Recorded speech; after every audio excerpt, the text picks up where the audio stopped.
നമസ്കാരം. വാർത്താമഴയിലേക്ക് എല്ലാ പ്രേക്ഷകർക്കും സ്വാഗതം. ഞാൻ പ്രജിൻ സി കണ്ണൻ. ഇന്ന് ഇതുവരെ പുറത്തുവന്ന പ്രധാനപ്പെട്ട വാർത്തകളെ പരിശോധിക്കുകയാണ്. വാർത്താമഴ. ആദ്യ വാർത്തയിലേക്ക്. ഭരണഘടനാ വിരുദ്ധ പ്രസംഗത്തിൽ മന്ത്രി സജി ചെറിയാന് ഹൈക്കോടതിയിൽ നിന്ന് ഇന്ന് വലിയ തിരിച്ചടിയാണുണ്ടായത്. വിവാദ പ്രസംഗത്തിൽ പുനരന്വേഷണത്തിന് ഉത്തരവിട്ട ഹൈക്കോടതി ആ കേസിലെ ആദ്യ അന്വേഷണത്തിൽ പോലീസിന്റെ ഭാഗത്തുണ്ടായ വീഴ്ചകൾ എണ്ണിപ്പറയുകയും ചെയ്തു. 2022 ജൂലൈ 3 പത്തനംതിട്ട മല്ലപ്പള്ളിയിൽ CPIM ഏരിയ കമ്മിറ്റി സംഘടിപ്പിച്ച പരിപാടിയിലായിരുന്നു മന്ത്രിയുടെ വിവാദ പ്രസംഗം. ശക്തമായ പ്രതിപക്ഷ പ്രതിഷേധങ്ങൾക്കൊടുവിൽ സജി ചെറിയാൻ അന്ന് മന്ത്രിസ്ഥാനം രാജിവെച്ചെങ്കിലും തുടർന്ന് നടന്ന അന്വേഷണത്തിൽ മന്ത്രി മനഃപൂർവ്വം ഭരണഘടനയെ അപമാനിച്ചിട്ടില്ല എന്ന് കണ്ടെത്തി പോലീസ് കേസ് അവസാനിപ്പിക്കുകയായിരുന്നു. പിന്നാലെ സജി ചെറിയാൻ വീണ്ടും മന്ത്രിസ്ഥാനത്തേക്ക് തിരിച്ചെത്തുകയും ചെയ്തു. എന്നാൽ പരാതിക്കാരനായ അഡ്വക്കേറ്റ് ബൈജു നോയൽ ഹൈക്കോടതിയെ സമീപിച്ചതിലാണ് ഇന്ന് പുതിയ ഉത്തരവ് കോടതിയിൽ നിന്നുണ്ടായത്. സംസ്ഥാന മന്ത്രിയായതിനാൽ പോലീസിന് പകരം ഉന്നതതല അന്വേഷണം വേണമെന്ന് വ്യക്തമായി ഈ ഉത്തരവിൽ കോടതി പറയുന്നുണ്ട്. ഹൈക്കോടതിയുടേത് അന്തിമ വിധിയല്ലെന്നും രാജിവയ്ക്കില്ല എന്നുമാണ് മന്ത്രി സജി ചെറിയാൻ ഇന്ന് സ്വീകരിച്ച നിലപാട്. കാണാം ഇന്നത്തെ ലീഡ് സ്റ്റോറി.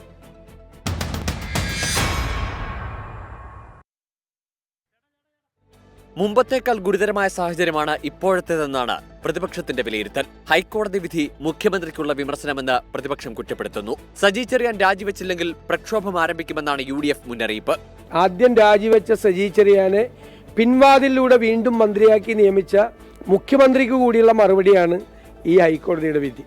അതുകൊണ്ട് അടിയന്തരമായി സജി ചെറിയാൻ മന്ത്രിസ്ഥാനത്ത് നിന്ന് രാജിവെക്കണം. അദ്ദേഹം നിയമലംഘനങ്ങളും ഭരണഘടനാ വിരുദ്ധ പ്രവർത്തനങ്ങളും ഇതിനു മുമ്പ് പലതും നടത്തിയിട്ടുണ്ട്. അവിടെയെല്ലാം രക്ഷപ്പെട്ടത് ഈ പോലീസിന്റെ സഹായത്തോടു കൂടിയാണ്.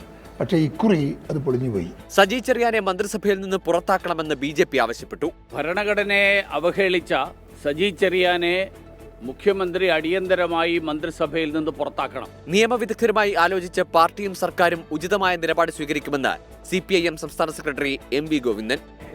രാജിവെക്കണമെന്ന് പറയാതെ ആരാളുള്ള ഇവിടെ മുഖ്യമന്ത്രി രാജിവെക്കണമെന്ന് പറയാൻ തുടങ്ങിയിട്ട് കാലത്തിൽ എന്തിനാണ് അതുപോലെ അല്ല കാര്യം. ഇത് സംബന്ധിച്ച് എല്ലാ നിയമവശങ്ങളും പരിശോധിച്ച് ആവശ്യമായ നിലപാട് സ്വീകരിക്കും. സജി ചെറിയാനെ പിന്തുണച്ച് CPIM ആലപ്പുഴ ജില്ലാ സെക്രട്ടറി R നാസർ രംഗത്തെത്തി. പ്രസംഗം സജി ചെറിയാന്റെ സ്ഥിരം ശൈലിയെന്ന് പ്രതികരണം. കൊച്ചുനാൾ ചെറുപ്പം മുതലേ സജിയുടെ ഒരു ശൈലിയുണ്ട്, ഒരു പ്രസംഗ ശൈലിയുണ്ട്, രീതിയുണ്ട്. ആ രീതിയിൽ ആ സാവ് പ്രസംഗിച്ചു എന്നുള്ളത് കഴിഞ്ഞിട്ട് ഏതെങ്കിലും ഭരണഘടന വെല്ലുവിളിക്കാനുള്ള ഒരു ചിന്തയോടുകൂടിയോ ഒരു ആവശ്യത്തോടുകൂടിയോ അല്ല അങ്ങനെ പറഞ്ഞിട്ടുള്ളത്. വിഷയം ഹൈക്കോടതിയുടെ പരിഗണനയിലാണെന്നും അഭിപ്രായം പറയാനില്ലെന്നും ഗവർണർ ആരിഫ് മുഹമ്മദ് ഖാൻ പറഞ്ഞു. രാജിക്കാര്യം തീരുമാനിക്കേണ്ടത് സർക്കാരും മന്ത്രിയുമാണെന്നും ഗവർണർ വ്യക്തമാക്കി. News desk 24. എന്തായാലും കോടതിയിൽ നിന്നും ആ ഉത്തരവ് വന്നതിന് പിന്നാലെ മന്ത്രി സജി ചെറിയാന്റെ രാജി ആവശ്യപ്പെട്ടാണ് ഇപ്പോൾ പ്രതിപക്ഷം രംഗത്തെത്തിയിരിക്കുന്നത്. രാജിയില്ലെങ്കിൽ പ്രതിഷേധത്തിലേക്ക് കടക്കുമെന്നാണ് പ്രതിപക്ഷത്തിന്റെ മുന്നറിയിപ്പ്. പരിശോധിച്ച് ഉചിതമായ നടപടി സ്വീകരിക്കുമെന്നാണ് CPIMന്റെ പ്രതികരണം. മുൻപത്തേക്കാൾ ഗുരുതരമായ സാഹചര്യമാണ് ഇപ്പോഴത്തേതെന്നാണ് പ്രതിപക്ഷത്തിന്റെ വിലയിരുത്തൽ. ഹൈക്കോടതി വിധി മുഖ്യമന്ത്രിക്കുള്ള വിമർശനമെന്ന് പ്രതിപക്ഷം കുറ്റപ്പെടുത്തുന്നു. സജി ചെറിയാൻ രാജിവെച്ചില്ലെങ്കിൽ പ്രക്ഷോഭം ആരംഭിക്കുമെന്നാണ് UDFന്റെ മുന്നറിയിപ്പ്. സജി ചെറിയാൻ മന്ത്രിസ്ഥാനത്ത് നിന്ന് രാജിവെക്കണം. കാരണം ഒരു അന്വേഷണം നടന്നപ്പോൾ നേരത്തെ മന്ത്രിക്ക് അനുകൂലമായ റിപ്പോർട്ട് കൊടുത്തു. ആ റിപ്പോർട്ട് സ്വീകാര്യമല്ല എന്നാണ് ഹൈക്കോടതി പറഞ്ഞത്. അപ്പം മന്ത്രിസ്ഥാനത്ത് ഇരുന്നുകൊണ്ട് ആ അന്വേഷണത്തെ അദ്ദേഹം സ്വാധീനിച്ചിട്ടുണ്ട്. ഇനിയും അന്വേഷണം പ്രഹസനമായി മാറും. അദ്ദേഹം നിയമലംഘനങ്ങളും ഭരണഘടനാ വിരുദ്ധ പ്രവർത്തനങ്ങളും ഇതിനു മുമ്പ് പലതും നടത്തിയിട്ടുണ്ട്. അവിടെയെല്ലാം രക്ഷപ്പെട്ടത് ഈ പോലീസിന്റെ സഹായത്തോടു കൂടിയാണ്. പക്ഷേ ഇക്കുറി അത് പൊളിഞ്ഞുപോയി. സജി ചെറിയാനെ മന്ത്രിസഭയിൽ നിന്ന് പുറത്താക്കണമെന്ന് BJP ആവശ്യപ്പെട്ടു. ഭരണഘടനയെ അവഹേളിച്ച സജി ചെറിയാനെ മുഖ്യമന്ത്രി അടിയന്തരമായി മന്ത്രിസഭയിൽ നിന്ന് പുറത്താക്കണം. സജി ചെറിയാൻ രാജിവെക്കേണ്ടതില്ലെന്ന നിലപാടാണ് CPIMന്. നിയമവിദഗ്ധരുമായി ആലോചിച്ച് പാർട്ടിയും സർക്കാരും ഉചിതമായ നിലപാട് സ്വീകരിക്കുമെന്ന് സംസ്ഥാന സെക്രട്ടറി MV ഗോവിന്ദൻ. രാജിവെക്കണമെന്ന് പറയാതെ ആരാളുള്ള ഇവിടെ മുഖ്യമന്ത്രി രാജിവെക്കണമെന്ന് പറയാൻ തുടങ്ങിയിട്ട് കാലത്തിൽ എന്തിനാണ് അതുപോലെ അല്ല കാര്യം. ഇത് സംബന്ധിച്ച് എല്ലാ നിയമവശങ്ങളും പരിശോധിച്ച് ആവശ്യമായ നിലപാട് സ്വീകരിക്കും. സജി ചെറിയാനെ പിന്തുണച്ച് CPIM ആലപ്പുഴ ജില്ലാ സെക്രട്ടറി R നാസർ രംഗത്തെത്തി. പ്രസംഗം സജി ചെറിയാന്റെ സ്ഥിരം ശൈലിയെന്ന് പ്രതികരണം. കൊച്ചുനാൾ ചെറുപ്പം മുതലേ സജിയുടെ ഒരു ശൈലിയുണ്ട്, ഒരു പ്രസംഗ ശൈലിയുണ്ട്, രീതിയുണ്ട്. ആ രീതിയിൽ ആ സാവ് പ്രസംഗിച്ചു എന്നുള്ളത് കഴിഞ്ഞിട്ട് ഏതെങ്കിലും ഭരണഘടന വെല്ലുവിളിക്കാനുള്ള ഒരു ചിന്തയോടുകൂടിയോ ഒരു ആവശ്യത്തോടുകൂടിയോ അല്ല അങ്ങനെ പറഞ്ഞിട്ടുള്ളത്. വിഷയം ഹൈക്കോടതിയുടെ പരിഗണനയിലാണെന്നും അഭിപ്രായം പറയാനില്ലെന്നും ഗവർണർ ആരിഫ് മുഹമ്മദ് ഖാൻ പറഞ്ഞു. രാജിക്കാര്യം തീരുമാനിക്കേണ്ടത് സർക്കാരും മന്ത്രിയുമാണെന്നും ഗവർണർ വ്യക്തമാക്കി. News desk 24. ഇപ്പോൾ പുറത്തുവരുന്ന മറ്റൊരു വാർത്തയിലേക്ക് പെട്ടെന്ന് കടക്കുന്നു. കേരള സ്കൂൾ ബാഡ്മിന്റൺ കായിക താരങ്ങളുടെ ഭോപ്പാൽ എന്നുള്ള തിരിച്ചുവരവും അനിശ്ചിതത്വത്തിൽ നിന്ന് വാർത്ത വരുന്നു. 2 പേർക്ക് മാത്രമാണ് ടിക്കറ്റ് കൺഫേം ആയത്. ഇന്ന് രാത്രി 10:50 ട്രെയിൻ. വിഷ്ണു സുരേഷ് കൊച്ചിയിൽ നൽകുന്നതിന്റെ കൂടുതൽ വിവരങ്ങൾ. വിഷ്ണു, ഈ കുട്ടികൾ നേരത്തെ അങ്ങോട്ടുള്ള ഭോപ്പാലിലേക്കുള്ള യാത്രയും വലിയ പ്രതിസന്ധിയിലായിരുന്നു. ആ സമയത്ത് മന്ത്രി ഇടപെട്ടാണ് ഇവർക്ക് വിമാന ടിക്കറ്റൊക്കെ ഉറപ്പാക്കി അവരെ അവിടെ എത്തിച്ചത്. പക്ഷേ ഇപ്പോൾ തിരിച്ചുവരവും അതേപോലെ തന്നെയാണ്. എന്താണ് ഈ പ്രതിസന്ധിക്ക് ഇടയാക്കിയത്? നമുക്ക് മനസ്സിലാക്കാൻ കഴിയുന്ന കാര്യങ്ങൾ എന്തൊക്കെയാണ്? ഇവിടെ നിന്ന് പോയപ്പോൾ ആ കുട്ടികൾ നേരിട്ട അതേ ബുദ്ധിമുട്ട് തന്നെയാണ് ഭോപ്പാലിൽ നിന്നുള്ള മടങ്ങിവരവിൽ നേരിട്ടിരിക്കുന്നത്. ടിക്കറ്റ് കൺഫേം ആയിട്ടില്ല. 2 പേരുടെ ടിക്കറ്റ് മാത്രമാണ് കൺഫേം ആയത്. നവംബർ 14 തീയതിയാണ് കുട്ടികൾ പോയത്. ഇപ്പോൾ ഇത്രയും ദിവസമായി. അന്ന് ടിക്കറ്റ് ബുക്ക് ചെയ്തിട്ടുണ്ടായിരുന്നെങ്കിൽ ഒരുപക്ഷെ ഈ സമയത്തോടുകൂടി കൺഫേം ചെയ്യാമായിരുന്നു. ഇ കോട്ടയിൽ അടക്കം കൺഫേം ചെയ്യാനുള്ള സാധ്യതയും ഉണ്ടായിരുന്നു. പക്ഷേ ഈ ഒഫീഷ്യൽസിന്റെ ഭാഗത്ത് നിന്ന് കൃത്യമായ ഇടപെടൽ ഉണ്ടായിട്ടില്ല എന്നുള്ളതാണ് മാതാപിതാക്കൾ പറയുന്നത്. നിലവിൽ 2 പേരുടെ ടിക്കറ്റ് മാത്രം കൺഫേം ആയി. ബാക്കി കുട്ടികൾ സാമ്പത്തികമുള്ള ആളുകൾ മറ്റ് സ്വന്തം നിലക്ക് തന്നെ ടിക്കറ്റ് എടുത്ത് തിരിച്ചു വരാനുള്ള ശ്രമത്തിലാണ്. ബാക്കിയുള്ള കുട്ടികൾ ഈ ജനറൽ കമ്പാർട്ട്മെന്റിൽ കയറി ഇത്രയും ദൂരം സഞ്ചരിച്ച് എത്തുക എന്നുള്ളതാണ് അവർക്ക് മുൻപിലുള്ള ഏക പോംവഴി. അതിദാരുണമായ സംഭവം അല്ലെങ്കിൽ സങ്കടം ചെലുത്തുന്ന കാര്യമാണ്. കാരണം കേരളത്തിന് വേണ്ടിയിട്ട് കളിക്കാൻ വേണ്ടി പോയിട്ടുള്ള കുട്ടികളാണ്. കേരളത്തിന്റെ അഭിമാന താരങ്ങളായി ഭാവിയിൽ വരേണ്ട താരങ്ങളാണ്. ആ താരങ്ങൾക്കാണ് ഇവിടെ നിന്ന് പോകുമ്പോൾ ബുദ്ധിമുട്ട് നേരിട്ടു. പിന്നീട് നമ്മളടക്കം വാർത്ത ചെയ്തത് മന്ത്രി ഇടപെട്ടു. തിരിച്ചു വരുമ്പോഴും സമാനമായ രീതിയിലെ ബുദ്ധിമുട്ട് നേരിടുന്നു. നമ്മൾ കോടികൾ മുടക്കി വിദേശത്ത് നിന്ന് ഫുട്ബോൾ മത്സരങ്ങളൊക്കെ നടത്താൻ പോകുമ്പോൾ എന്ന് പറയുമ്പോഴാണ് നമ്മുടെ മുറ്റത്തുള്ള നമ്മുടെ സ്വന്തം കായിക താരങ്ങൾക്ക് ഇത്തരത്തിലൊരു ദുർസ്ഥിതി ഉണ്ടാകുന്നത്. അവർക്ക് അങ്ങോട്ടേക്ക് പോകാനുള്ള യാത്രാ സൗകര്യം ഒരുക്കാൻ പോലും അല്ലെങ്കിൽ തിരിച്ചു വരാനുള്ള യാത്രാ സൗകര്യം ഒരുക്കുന്നതിൽ പോലും വലിയ നിസ്സംഗത വിദ്യാഭ്യാസ വകുപ്പ് പുലർത്തുന്നു, കായിക വകുപ്പ് പുലർത്തുന്നു എന്നുള്ളതാണ് ദാരുണമായ സംഭവം. ഇനി അവർക്ക് ഇങ്ങോട്ടേക്ക് എത്താനുള്ള മാർഗം സ്വന്തമായി ടിക്കറ്റ് എടുത്ത് വരിക. അങ്ങനെ കുറച്ചു പേർ വരാൻ തയ്യാറായി നിൽക്കുന്നുണ്ട്. പക്ഷെ അതല്ല, ആ സംവിധാനം ഒന്നാകെ ഇടപെടേണ്ട വിഷയമാണ്. അതുകൊണ്ട് വിദ്യാഭ്യാസ വകുപ്പ് വിഷയത്തിൽ അടിയന്തരമായി ഇടപെടണം എന്നാണ് നമുക്ക് പറയാനുള്ളത്. ഇടപെടുമെന്ന് പ്രതീക്ഷിക്കുകയും ചെയ്യുന്നു. വിഷ്ണു, വളരെ ലാഘവത്തോടു കൂടിയാണ് ഈ കാര്യങ്ങളിൽ സർക്കാർ അല്ലെങ്കിൽ ബന്ധപ്പെട്ട വകുപ്പ് അധികൃതർ ഇടപെട്ടതെന്ന് മനസ്സിലാക്കേണ്ടിയിരിക്കുന്നു. കാരണം നേരത്തെ ഷെഡ്യൂൾ ചെയ്തിരിക്കുന്ന ഒരു ടൂർണമെന്റ്, ഒരു ചാമ്പ്യൻഷിപ്പാണ്. അവിടേക്കാണ് കുട്ടികൾ കളിക്കാൻ പോയത്. അപ്പോൾ എപ്പോൾ ഈ മത്സരം തുടങ്ങും, എപ്പോൾ അവസാനിക്കുന്നൊക്കെ എത്രയോ മാസങ്ങൾക്ക് മുമ്പ് തന്നെ ഷെഡ്യൂൾ ചെയ്യപ്പെടുന്നതാണ്. അപ്പോൾ ഈ ടിക്കറ്റ് കൺഫേം ആകാതിരിക്കുക എന്ന് പറയുമ്പോൾ വൈകി മാത്രം ബുക്കിങ്ങിന് ശ്രമിച്ചു കാണും എന്നത് വ്യക്തമാവുന്നുണ്ട്. നമുക്ക് അത്തരം വിവരങ്ങൾ എന്തെങ്കിലും ലഭ്യമുണ്ട്? എപ്പോഴാണ് ഈ തിരിച്ചുവരവ് ബുക്ക് ചെയ്യാൻ ശ്രമിച്ചത്? അത് ഏത് ഡേറ്റിലാണ്? അത്തരം കാര്യങ്ങളോ ഒക്കെ എന്തെങ്കിലും വ്യക്തതയുണ്ടോ നമുക്ക്?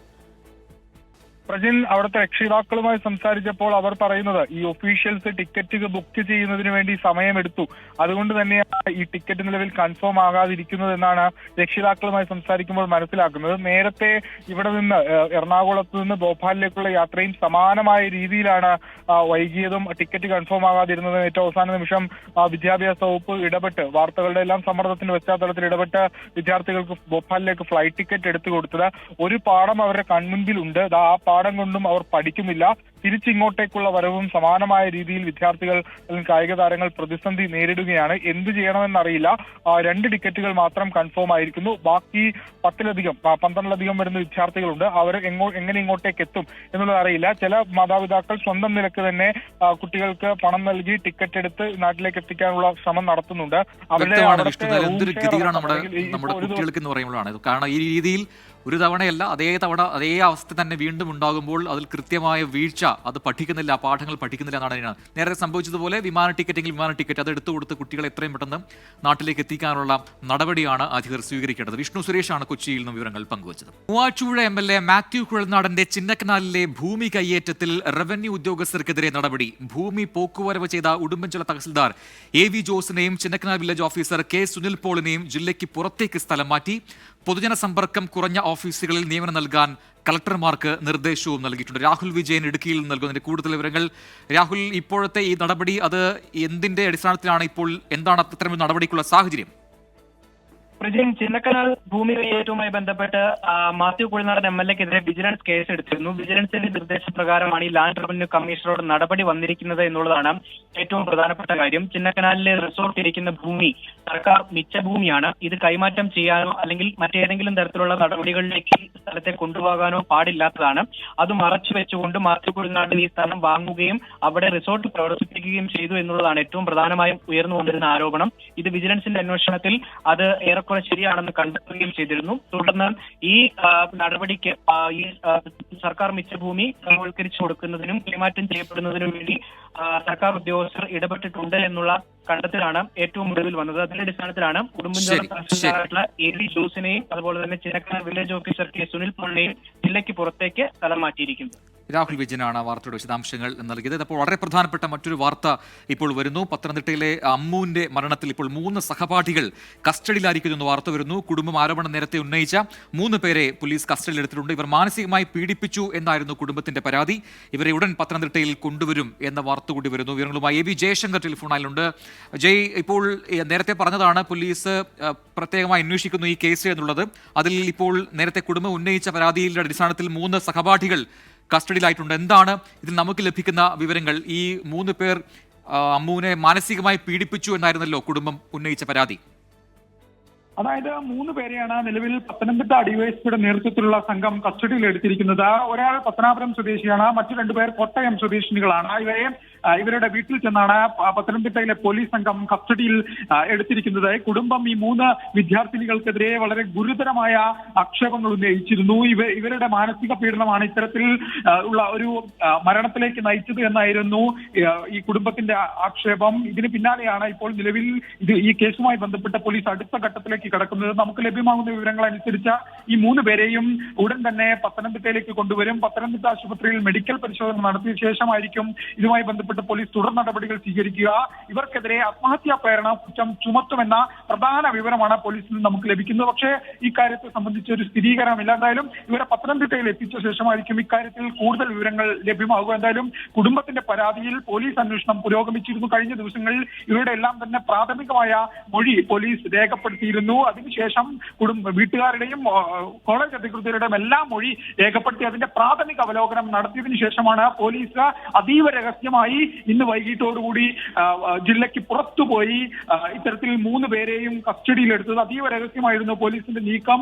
മാധ്യമങ്ങൾക്ക് പോലും ചോരാത്ത തരത്തിൽ അത്രയും രഹസ്യമായാണ് പോലീസ് ഇവരെ വീട്ടിൽ ചെന്ന് കസ്റ്റഡിയിലെടുത്തത്. എന്തായാലും ഇവരുമായി പോലീസ് സംഘം 3 സംഘങ്ങളായി തിരിഞ്ഞായിരുന്നു പോലീസിന്റെ നീക്കം. ഈ പോലീസ് സംഘം പത്തനംതിട്ടയിലേക്ക് തിരിച്ചു. പത്തനംതിട്ടയിൽ എത്താനായി എന്നാണ് നിലവിൽ നമുക്ക് ലഭ്യമാകുന്ന വിവരം. ഇവരെ പത്തനംതിട്ടയിൽ എത്തിച്ചതിന് ശേഷം മെഡിക്കൽ പരിശോധന ഉൾപ്പെടെ നടത്തും. നമുക്ക് ലഭ്യമാകുന്ന വിവരങ്ങൾ അനുസരിച്ച് ഇവർക്ക് ഈ 3 പേർക്കെതിരെയും ആത്മഹത്യാ പ്രേരണ കുറ്റം ചുമത്തുമെന്നാണ് നിലവിൽ ലഭ്യമാകുന്ന വിവരം. പക്ഷേ ഇക്കാര്യത്തിൽ ഇവരെ പത്തനംതിട്ടയിൽ എത്തിച്ചതിന് ശേഷമായിരിക്കും ഇതുമായി ബന്ധപ്പെട്ട തുടർ നടപടികൾ ഉണ്ടാവുക. ഇവരെ വിശദമായി ചോദ്യം ചെയ്യും. ഇവരെ സ്റ്റേഷനിലിരുത്തി വിശദമായി ചോദ്യം ചെയ്യാനുള്ള ഒരു പദ്ധതിയും പത്തനംതിട്ട പോലീസിനുണ്ട്. വലിയ ഈ വിഷയവുമായി ബന്ധപ്പെട്ട് വിദ്യാർത്ഥി സംഘടനകൾ ഉൾപ്പെടെ വലിയ പ്രതിഷേധം ഉയർത്തിയ ഒരു സാഹചര്യം കൂടി നിലനിൽക്കുന്നുണ്ട്. ഇതെല്ലാം കണക്കിലെടുത്താണ് പോലീസ് ഈ മൊഴികൾ അവലോകനം നടത്തിയതിനു ശേഷം 3 പേരെയും നിലവിൽ കസ്റ്റഡിയിൽ എടുത്തിരിക്കുന്നത്. ഇവരെ ഉടൻ തന്നെ പത്തനംതിട്ടയിൽ എത്തിക്കാനാണ് പോലീസിന്റെ നീക്കം. ഈ 3 നേരത്തെ മനസ്സിലാക്കിയതാണ്. അതായത് ഈ മരണത്തിൽ അമ്മുവിന്റെ മരണത്തിൽ അടിമുടി ദുരൂഹതകളുണ്ട്. ഇതിപ്പോൾ ഈ സഹപാഠികൾക്ക് ഈ മരണവുമായി ബന്ധമുണ്ട് എന്ന് കുടുംബം പറയുന്നു. അതിന്റെ അടിസ്ഥാനത്തിൽ പോലീസ് ഇപ്പോൾ കസ്റ്റഡിയിൽ എടുത്തിരിക്കുന്നു. ആത്മഹത്യാ പ്രേരണ കുറ്റമൊക്കെയുള്ള വകുപ്പുകൾ ഇവർക്കെതിരെ ചുമത്തേണ്ടതുണ്ട് എന്ന് പോലീസ് പ്രാഥമികമായി മനസ്സിലാക്കിയിട്ടുമുണ്ട്. അതൊരു ഭാഗത്തുണ്ട്. മറുഭാഗത്ത് ഈ ഹോസ്റ്റൽ കേന്ദ്രീകരിച്ച് ചില ദുരൂഹതകൾ കൂടി ഉണ്ട് എന്ന് നേരത്തെ ബോധ്യപ്പെട്ടിരുന്നല്ലോ നമുക്ക്. അതിൽ ഹോസ്റ്റൽ പറയുന്നു അത്തരം പ്രശ്നങ്ങൾ ഹോസ്റ്റൽ ഉണ്ടായിട്ടില്ല എന്നാണെങ്കിൽ കൂടി അവിടെ വീണ് കിടക്കുന്ന അമ്മുവിനെ ആശുപത്രിയിൽ എത്തിക്കാൻ വൈകിയതിൽ പ്രശ്നങ്ങളുണ്ട്. മാത്രമല്ല ട്രിവാൻഡ്രത്തേക്ക് റെഫർ ചെയ്തതിലും പ്രശ്നങ്ങളുണ്ട്. ആ കാര്യങ്ങളിൽ പോലീസിന്റെ അന്വേഷണം ഉടൻ ഉണ്ടാകുമോ? പോലീസ് ഇതായി ബന്ധപ്പെട്ട എല്ലാം തന്നെ സമാനമായ രീതിയിൽ അന്വേഷണം നടത്തുന്നത്. കോളേജ് കേന്ദ്രീകരിച്ച് അന്വേഷണമുണ്ട്, ഹോസ്റ്റൽ കേന്ദ്രീകരിച്ച് അന്വേഷണമുണ്ട്. ഈ ആരോപണ വിധേയരായ വിദ്യാർത്ഥിനികളെ കേന്ദ്രീകരിച്ചും പോലീസ് അന്വേഷണം നടത്തിയിരുന്നു. അതിന്റെ ആദ്യഘട്ടം എന്നോണമാണ് ഇവരെ നിലവിൽ ഈ 3 വിദ്യാർത്ഥിനികളെ നിലവിൽ പോലീസ് കസ്റ്റഡിയിൽ എടുത്തിരിക്കുന്നത്. ഇവരുടെ അറസ്റ്റും മറ്റും രേഖപ്പെടുന്ന ഘട്ടത്തിൽ മാത്രം നമുക്ക് ഇവരുടെ പേര് വിവരങ്ങൾ വെളിപ്പെടുത്താം. നമുക്ക് ഇവരെ സംബന്ധിച്ച മുഴുവൻ വിവരങ്ങളും നമ്മുടെ പക്കൽ തന്നെയുണ്ട്. പക്ഷേ നിലവിൽ അവരുടെ സ്വകാര്യത മാനിച്ച് നമ്മൾ അവരുടെ വിവരങ്ങൾ വെളിപ്പെടുത്തുന്നില്ല. പക്ഷേ പോലീസ് കേസെടുക്കുന്ന മുറയ്ക്ക് ഇവരുടെ വിവരങ്ങൾ ഉൾപ്പെടെയുള്ള കാര്യങ്ങൾ പുറത്തുവരും. ഇതിൽ 2 പേർ കോട്ടയം സ്വദേശിനികളാണ്, ഒരാൾ കൊല്ലം സ്വദേശിനിയാണ്, പത്തനാപുരമാണ് സ്ഥലം. എന്തായാലും ഇവർ നിലവിൽ പത്തനംതിട്ട പോലീസിന്റെ കസ്റ്റഡിയിലാണ്. പത്തനംതിട്ട ഡിവൈഎസ്പിയുടെ നിർദ്ദേശാടിസ്ഥാനത്തിൽ ഇവരടങ്ങുന്ന പോലീസ് സംഘമാണ് ജില്ലയ്ക്ക് പുറത്തുപോയി ഈ 3 പേരെ കസ്റ്റഡിയിൽ എടുത്തിരിക്കുന്നത്. ഇവർക്കെതിരെ വകുപ്പ് പത്തനംതിട്ടയിൽ എത്തിച്ചതിന് ശേഷമായിരിക്കും ആത്മഹത്യാ പ്രേരണ കുറ്റം അടക്കം ചുമത്തുന്ന കാര്യത്തിൽ പോലീസ് ഒരു തീരുമാനമെടുക്കുക. എന്തായാലും ഇതിന്റെ അന്വേഷണം അത് ഊർജിതമായി നടക്കുന്നുണ്ട്. കുടുംബം ഉൾപ്പെടെ വലിയ ആക്ഷേപം ഉന്നയിക്കുന്നു. വലിയ പ്രതിഷേധം നാട്ടിലുണ്ടാകുന്നു. വിദ്യാർത്ഥി സംഘടനകൾ പ്രതിഷേധിക്കുന്നു. ആ ഒരു ഘട്ടത്തിലാണ് പോലീസിന്റെ ഈ തിടുക്കത്തിലുള്ള ഈ നീക്കം. എന്തായാലും ഇവർ അല്പസമയത്തിനകം പത്തനംതിട്ടയിൽ എത്തിക്കുമെന്നാണ് നമുക്ക് ലഭ്യമാകുന്ന വിവരം. മറ്റൊരു വാർത്തയിലേക്ക്. കണ്ണൂർ കരിവെള്ളൂരിൽ വനിതാ പോലീസ് ഉദ്യോഗസ്ഥയെ ഭർത്താവ് വെട്ടിക്കൊന്നു. കാസർഗോഡ് ചന്ദേര പോലീസ് സ്റ്റേഷനിലെ CPO ദിവ്യശ്രീയാണ് കൊല്ലപ്പെട്ടത്. ഭർത്താവ് രാജേഷിനായി പോലീസ് തിരച്ചിൽ നടത്തുകയാണ്. സജോ ദേവസ്യ കണ്ണൂരിൽ നൽകുന്നതിന്റെ കൂടുതൽ വിവരങ്ങൾ. സജോ, എന്താണ് സംഭവം? എപ്പോഴായിരുന്നു ഇതിന് പിന്നിലെ പ്രകോപനം? അത്തരം വിവരങ്ങളൊക്കെ നമുക്കിപ്പോൾ ലഭിക്കുന്നുണ്ടോ? പ്രജിന് ഇന്ന് വൈകിട്ട് 5:30 നാടിനെ നടുക്കി ദാരുണമായ സംഭവം കണ്ണൂർ കരിവെള്ളൂർ പാലി ഏരിയയിൽ നടന്നത്. അതായത് ഈ ഭാര്യ ഭർത്താക്കന്മാർ ഇരുവരും നാളുകളായി വേർപിരിഞ്ഞ് താമസിക്കുകയാണ്. അവരുടെ ദാമ്പത്യമഞ്ചത്തിലെ പ്രശ്നങ്ങളെ തുടർന്ന്, കുടുംബ പ്രശ്നങ്ങളെ തുടർന്ന് ഇരുവരും വേർപിരിഞ്ഞ് കഴിയുകയാണ്. ചന്ദേര പോലീസ് സ്റ്റേഷനിൽ അറ്റാച്ച് ചെയ്യപ്പെട്ട CPO ആണ് ദിവ്യശ്രീ. ദിവ്യശ്രീ വനിതാ ബറ്റാലിയൻ അംഗമാണ്. നാളെ പമ്പയിലെ തീർത്ഥാടക ഡ്യൂട്ടിക്ക് പോകേണ്ട ആളുമാണ്. ഏറെ നാളായി ഇവർ അകന്ന് കഴിയുകയാണ്. ദിവ്യശ്രീയുടെ ഭർത്താവ് രാജേഷാണ് ഈ ക്രൂരമായ അതിക്രമം നടത്തിയത്. രാജേഷിന് സ്വന്തമായ ഓട്ടോറിക്ഷയുണ്ട്. ആ ഓട്ടോറിക്ഷയിൽ കരിവെള്ളൂരിൽ തന്നെയുള്ള ദിവ്യശ്രീയുടെ സ്വന്തം വീട്ടിലാണ് അവർ താമസിക്കുന്നത്. അങ്ങോട്ടേക്ക് എത്തുന്നു. ഇരുവരും തമ്മിൽ സംസാരിക്കുന്നു. ഇതിനിടെ വളരെ പെട്ടെന്ന് കയ്യിൽ സൂക്ഷിച്ചിരുന്ന, അതായത് ഓട്ടോറിക്ഷയിൽ സൂക്ഷിച്ചിരുന്ന കൊടുവാൾ ഉപയോഗിച്ച് ക്രൂരമായി വെട്ടി പരിക്കേൽപ്പിക്കുകയായിരുന്നു. നിലവിളി കേട്ട് പിന്നീട് സമീപവാസികൾ ഓടിയെത്തി. ആ ഘട്ടത്തിൽ രാജേഷ് ഓടി രക്ഷപ്പെട്ടു. ഇയാൾക്കായി പോലീസ് ഊർജിതമായി തിരച്ചിൽ നടത്തുന്നുണ്ട്. പിന്നീട് ദിവ്യശ്രീയെ നാട്ടുകാരും ബന്ധുക്കളും ചേർന്ന് പയ്യന്നൂരിലെ ആശുപത്രിയിൽ എത്തിച്ചു. പക്ഷേ ജീവൻ രക്ഷിക്കാനായില്ല. ഇപ്പോൾ നിലവിൽ അവിടെ നിന്ന് പരിയാരം മെഡിക്കൽ കോളേജിലേക്ക് മാറ്റിയിട്ടുണ്ട്. ദിവ്യശ്രീയുടെ അച്ഛൻ വാസുവിനും ഈ ആക്രമണത്തിൽ പരിക്കേറ്റിട്ടുണ്ട്. ഈ പ്രതിക്കായുള്ള തിരച്ചിൽ പോലീസ് ഊർജിതമാക്കിയിട്ടുണ്ട്. സജോ ദേവസ്യാണ് കണ്ണൂരിൽ നിന്ന് വിവരങ്ങൾ നൽകിയത്. ഇനി ഇന്നത്തെ സ്വർണ്ണവില കാണാം.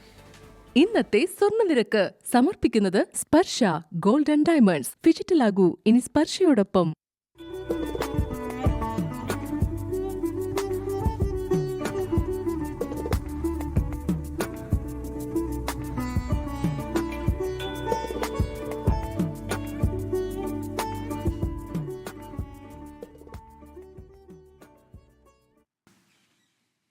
ഇതോടെ വാർത്താമഴ പൂർത്തിയാവുന്നു.